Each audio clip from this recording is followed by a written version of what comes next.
समूरे मुल्क जियां दीवाली की खुशी वडे जोश ऐं जज़्बे सां मल्हाई वई। हिन दीवाली की खुशी में नौशेरो फिरोज के बाबा जमुना दास उदासैन मंदिर में जबरदस्त आतिशबाज़ी करे केक काटियो वियो ऐं गुरु ग्रंथ साहिब जी पढ़ण सां गॾोगॾु भॻती मचाई वई।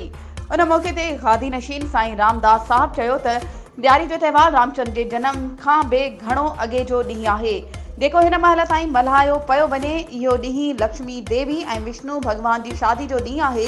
इहो ॾींहुं वसकारे की मौसम बदिलजण ऐं नवनि फसलनि के लहण जो ॾींहुं आहे।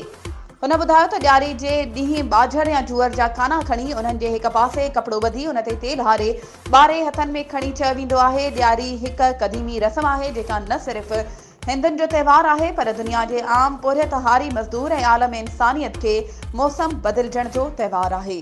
वधीक ख़बरुनि ऐं अपडेट्स के लिए असांजे चैनल के सब्सक्राइब कयो ऐं हाँ बेल आइकन के प्रेस करण न विसारजो त जीअं असांजी हर नई अचण वारी वीडियो तव्हां ताईं पहुची।